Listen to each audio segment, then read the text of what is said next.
definitely going to ask Wayne Vincent and Devanshi Patel to get up and stretch. Devanshi? Oh, there you go. Okay. So I wanted to talk a little bit about our Youth Restorative Diversion Initiative. So back in 2020, with the police practices group, one of the recommendations was to find alternatives to our criminal legal system. And one of the suggestions was to do that through diversion. So our police department began conversations with the Center for Youth and Family Advocacy back in 2019 to create a program that removed entry points into the juvenile justice system. And in October of 2022, after the county board had appropriated $100,000, we went through a notice of funding availability, and CYFA won the competitive restorative justice grant to implement a diversion program. And that diversion program was launched in August a year ago. So now we have a full year's worth of data to examine. So I've asked Deputy Chief Wayne Vincent and CYFA's CEO, Devanshi Patel, to give us an update on the county board appropriation and first year results. So I'm going to turn it over to Wayne to start us.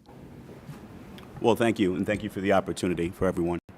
I want to first thank Devanshi for this partnership. It's we're a little bit over a year so far, and as we go through this presentation, I just want to say that she has been phenomenal with this partnership with the police department. I also want to acknowledge that I have not been through this journey 100%. There are other police officers that started this journey with CYFA that I just want to recognize them, especially Lieutenant Alicio Pilco and Captain Damon Washington, who did a phenomenal job when we first started this journey. So we'll go ahead and start. Next slide, please. So what you have before you, some of the county goals when we first started this journey, Youth Restorative Diversion Initiatives. I'm not going to go through all the bullets, they're pretty obvious, but I will say this. When we think about, diverting youth, why is it? And we see that studies have shown that the earlier that we can divert youth, the better chance they have in society. And as you can imagine, when we have youth, young people that are involved in the legal system, it truly stigmatizes them. And I think when you have that in there, I think when you have a diversion, I think you give them an ability to grow. And so rather than put them through the system, it's an opportunity to rehabilitate them and give them more personal growth. We all know that there is an overrepresentation of the BIPOC youth in our legal system. Arlington is also subject to that. And I think, again, with this diversion, what we've seen so far, and we'll show some data later on, you'll see that we are definitely addressing that and giving people a better chance as we move forward. When we talk about, and I'm going to talk about this on the next slide a little bit, but I think when you talk about police resources, that is especially important for us.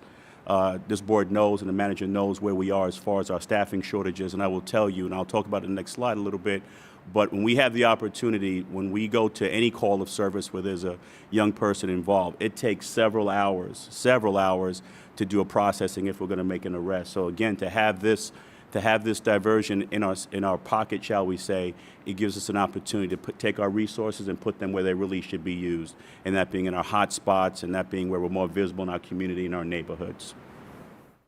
That's one, increase youth. You want to talk about that? So the last bullet is, of course, what we were thinking about the grant. We want to make sure, and Arlington has for a long time, at least 3 decades, been focused on how to increase youth developmental assets. So this particular initiative is a multi-pronged approach. So it's not only a diversion initiative, it's also an educational initiative, and we'll talk about that later as well. Next slide, please. We know that most kids that we arrest are for nonviolent offenses, so that's why I think this diversion program is especially useful for us. And I'm proud to see, as you can see, when it comes to recidivism, we have shown so far after this first year, we have not had our recidivism rate for those that diverted are absolutely 0 so far. And so we're very proud of that. We're very proud of the work that CYFA and Devanshi have put into the program. And again, when I think about that deflection that officers have, think about this. When we are arresting any kind of young people and processing them, it's on average 2 officers and 2 hours. And so when you translate that into the time that takes those 2 officers off the street, that is a lot of resources that could be put elsewhere. So again, we see this as a win-win for our officers. But I also want to emphasize too, and we had to really push this into our department, to our officers, that this is not about just diverting, keeping them out of the system. It's about accountability. We are holding these young people accountable, just in a way that they don't know, they're not used to. And again, to me, it's more of an involvement as to what harm they did, as opposed to putting through a system where they may not learn anything as to what they did and how to overcome it. Next slide, please. So under the grant, when we were thinking about diversion and deflection, the two main programs that were proposed were the Promoting Empathy Through Equitable Resolution and the Youth Peer Court program, so PEER and YPC. The county grant had solicited essentially best ideas. They wanted to think about ways that we could meaningfully divert kids and that promoted and supported the county's racial equity goals, racial justice and equity goals. So our program proposed these particular options, and both programs are community-based restorative practices programs. As you've heard from Wayne, they are for kids, so anybody under the age of 18 who could be charged with a misdemeanor or nonviolent felony, and any young person who wants to take advantage of an opportunity to be diverted from the system must take meaningful accountability for their actions. So these programs are not available to anybody who wants to litigate whatever it is that they are being charged with. The primary differences between the programs is essentially the methodology. The PEER program uses what we think about as a traditional circle process. So the individual who has caused harm and the direct person who's directly impacted by that harm, along with the community, are in a circle together, and they're having facilitated dialogue to work through. But an equitable alternative is the youth peer court process, and that allows young people who seek to take accountability, but for whom the person who's most directly harmed is unavailable or does not seek to participate, they still have an option to be able to take that accountability. All of our processes, again, when we're thinking about youth developmental assets, they are all youth-led. And so young people, particularly high school students in Arlington, they are allowed to participate as facilitators, and they go through a multi-prong, multi-stage training academy to serve in this capacity. Next slide, please. So the Youth Restorative Diversion Initiative has multiple opportunities to use the PEER and YPC program. So here you think about the lifespan of a case once it enters into the juvenile legal system. What we are focusing our presentation today is specifically focusing on circles 1 and 2, so deflection and diversion. On Thursday, we had an opportunity to speak with our counterparts in the courts, so the JDR court judges as well as the Juvenile Domestic Relations Court Services Unit. And there was good conversation and exploration about how to further integrate this programming and expand it for other kids who are system involved. Next slide, please. So we're quite often asked who is eligible and what's the process. I won't go into detail so much about the process, but I will say eligibility is begin between the ages of 10 and 17.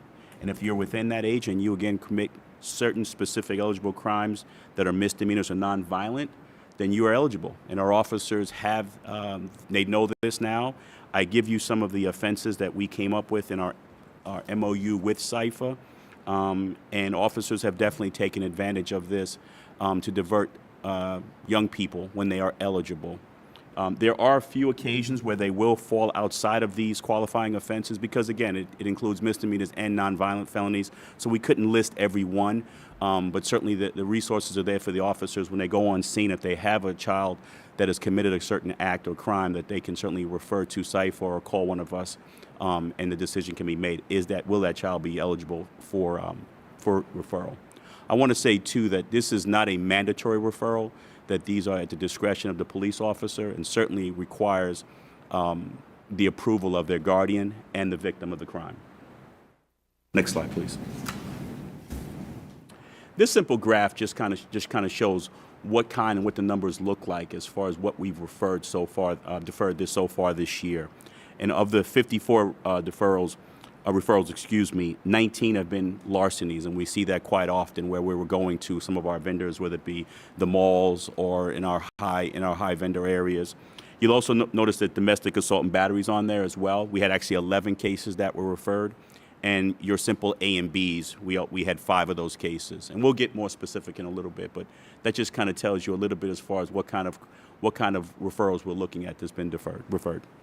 And just to note, I guess, as Mr. Karen Tokas talked about the September recognition of Recovery Month, we had 7 referrals during this period of time for kids who had been in possession of or used unlawful substances. So those cases have also been coming to us.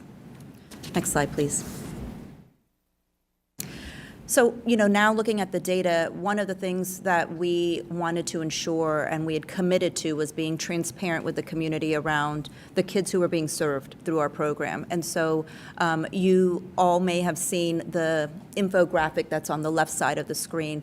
That infographic provides a breakdown of the cases that came to us from ACPD and those that came to us from our courts, from CSU. It also broke down the types of offenses, the months in which those referrals were received, and of course, age and race and ethnicity.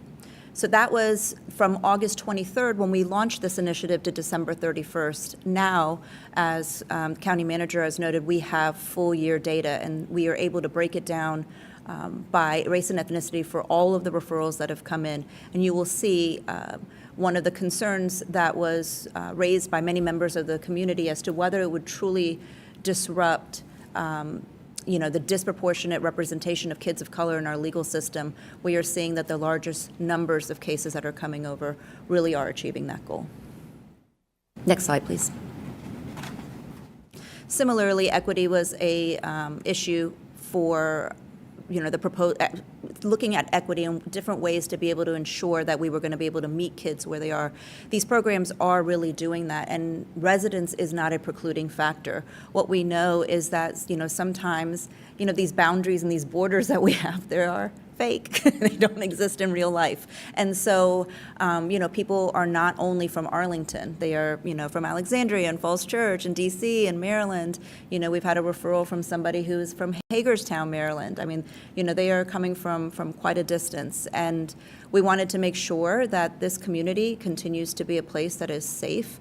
And by making sure that any person that wants to take accountability for their actions has an opportunity to do so that we reduce the risk of them engaging in future harmful acts. And so you can see the number of people who reside in Virginia is the overwhelming number of cases, and of that number, it's overwhelmingly Arlington, but also our DC and Maryland friends are utilizing the program. Gender, we have observed that mostly individuals, young people who identify as female, are our majority of the cases that we've been referred thus far. Next slide, please. And then youth assets, we wanted to kind of touch upon this as well. Again, it's not just a diversion program, it's also an education program because kids learn best from one another. And so we have over 40 kids right now who are either trained or in the pipeline of being fully trained as ambassadors across nearly all of our high schools. We are going to be making a push for HB because HB is not on that graph, but you can see that we have good representation there. The other part is that CIFA has entered into a partnership with APS, so places where we can include further system alignment on this initiative, we are looking forward to being able to support the services moving forward. I just want to end by saying that we truly believe at this point that although it's only been a year, I think we're going in the right direction. We're excited about the future. We're constantly thinking and working together as far as where to take this program. I will say that Devanshi and I have actually presented this at a national forum recently, and we believe that we have at least a regional program that can be something that other jurisdictions can look at.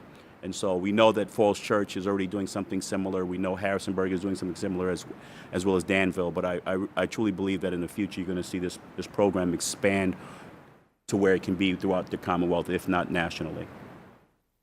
With that, do you have any questions for us? Thank you. I'll start off with one question. I think you talked about the majority of participants were young women or girls rather than men. Could you talk about that a little bit? Because it'd be probably good to get it at least equal, right? I would think. Well, I think that there's been really good information that's been coming out, research that's coming out that talks about girls in the legal system and the numbers going up, and we're seeing that also in terms of the referrals. It's not that young men are not being referred, they certainly are, but the numbers of cases right now, I mean, they're nearly equal, but there are more for individuals who identify as female. There's a higher proportion of those kids that are coming in, particularly on the ACPD side, so the higher number of deflection on those cases. Okay, thank you. I mean, very impressive. Zero recidivism. It probably won't keep that forever, but Yeah, not good. no, but that's really, really impressive, and it feels so much like this is the approach you need to take. To me, when you're talking about holding young people accountable in a way they're not used to, I think in a way it's providing some parenting that they weren't used to, and nobody arrives in this world fully formed. They need help getting through things, and if we can step in where they've maybe not gotten everything they need, it's really just wonderful. So thank you for all of the work, and I'm going to try to get some of these slides so I can look at them. I can't quite see up there really well, so I'll study them later. So thank you. I'm sure some of my colleagues have some questions or comments. Ms. Coffey, do you have anything? I would be very interested in the slides. It's not having our own screens as we have on our own dais makes it a little bit more challenging to read small I'm numbers. glad. I thought it was just my old eyes. I'm glad it's not just me. No, I mean, yeah, it's more of a challenge for it's sure. But I think I'm really grateful to see such a good assessment of the data. I think a lot of times we get report backs that are just raw numbers, and it's hard to kind of make sense of those. So having some analysis already done is great. I would just be a little bit interested if you want to talk about how diversion can connect to the rest of, the social safety net and other social services programs that we do have. I know many times this is just kind of scratching the surface of what's going on at home for kids. And so have you all been able to really build out those connections as well? No, that's a really great question. Thank you for that. So when a kid comes into one of our programs, they have multiple levels of intake that we complete. So it's not just about the incident that brings the young person into our program. We really do a comprehensive analysis of what's going on in their life. So we do a comprehensive social history. And so when we are then moving through the 4 phases of the process, we are connecting and coordinating services for them. So it's a pretty decent amount of care coordination that goes into each case. So we're thinking about really looking at 40 to 50 hours worth of management of this program, of these cases. They have regular and consistent mentoring and supervision with us. So they have check-ins, regular check-ins, where our community coordinators are having conversations with them, with their family. When I spoke about the cases involving unlawful substances, they're also often include substance abuse evaluations. There's often follow-up with treatment providers to make sure that they are in fact completing their requirements, because that's often included in the restorative agreement as well. We have really good relationships with the safety net providers. SIFA is a part of the safety net partnership as well. One of the places that we are really looking at integrating is allowing for young people who are receiving services from some of the other members of the partnership, Bridges, AHC. We do programming on site for them as well, so allowing them to be part of our developmental assets, also looking at, as part of our ambassador academies, also trying to figure out ways to be able to provide some of our educational resources so that they have the depth and breadth of relationship with not only with our organization but also with some of the other providers to feel comfortable coming for additional services as well. But the cases that come in, they're not just getting a plan to address that particular issue. It is more along the lines of wraparound services to meet the needs of the family. If I may, I just want to add, too, you'll be surprised. Just recently, Devanshi, we gave a debrief, shall we say, of the first year results to every one of our officers, at least in our roll calls. And part of that debrief was not just the numbers, but it was also sharing the resources and the accountability that's given to this program to each of these young people. And I'll tell you, our officers, some of them were shocked. They really had, at least they had forgotten, or they did not know the amount of resources that are given to these young people. And several of them even commented that, wow, you're actually holding them more accountable than the courts can. So that they appreciated that and didn't think they were just referring kids to just get a pass, shall we say. So I appreciate that question as well. Thank you. Yeah, thank you so much. I know we have a lot to get to, so I'll leave it there for now. Yeah, no, this is just great. Mr. Karantonis, and then Thank you, Madam Chair. Madam Chair, I'm sure that you remember that we approved the strategic plan for restorative justice during your last chairmanship. So, remember I was chairing, but I know we did it. I mean, I appreciate the report. That was, this is really important. We are, as a community, we're trying to figure out what is the Arlington model for restorative justice. I think the NOFA that we had about 2 years ago, if I'm not mistaken, is producing a first report. So for starters, I would be very interested to have briefings on that, so in kind of more detailed fashion so that we understand where we are. The reason why I'm saying that, there is an additional reason, not just thoroughness. The additional reason is we are in a different environment. When we approved the strategic plan and later when we started with a 100,000 financed supported NOFA, the number of juveniles that we had to process, or the number of juveniles that effectively, I remember as a number, it's not indicative, but it's something, in the juvenile detention facility down in Alexandria, from Arlington was like an average of, correct me, 3, 4, something like that. Today, it's like 3 times more. And that concerns me a lot. So therefore, I think that receiving that report, understanding it, digesting that, and then thinking about what's next, how things should scale, what did you learn? Because I'm sure that in the process you learned a lot. Things worked and other things didn't. So this is a conversation that I'm really very interested to have. This is not the right place here, but I believe that we need to have that. Thank you. Ms. Cunningham. I'm sorry. Go ahead. If I may just jump in there. I think one of the things that we learned is, quite frankly, we were estimating the number of referrals in year 1 to be 40. And we far surpassed that with 54. And that only includes the delinquency referrals. A place, and kind of going to what you're raising around some of the kids who are actually being held at the Northern Virginia Juvenile Detention Center, there is a safety to self issue, right? A risk to self, more so than a risk to public safety. And so, as we think about some of the other things that are happening in our community, the services that we are trying to online with the Department of Human Services, and of course the support of the county manager, another place that police are looking at is how can we provide preventive services to families that need it up front. And so we've actually had 58 referrals, because 4 of those cases are non-delinquency matters that we've been addressing. So we have been providing prevention services in what we call our status-based offenses for kids. And that is a place that's going to be expanded. The programming will be expanded this year as well.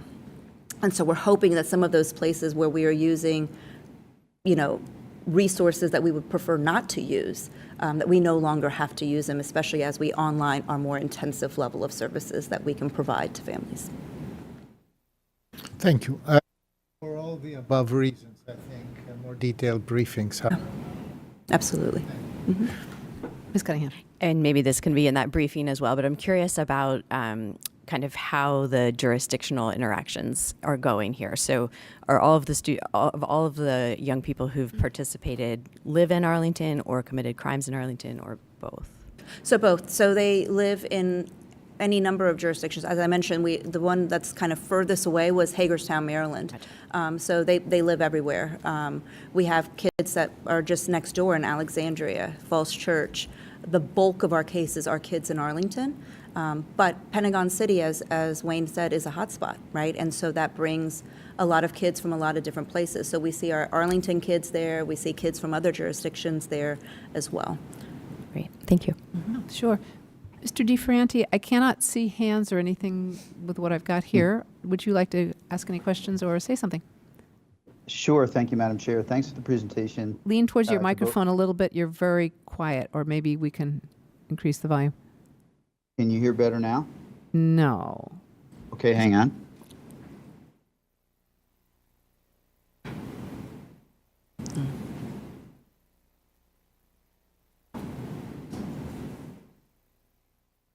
Oh, that's better, I I'm think. mindful.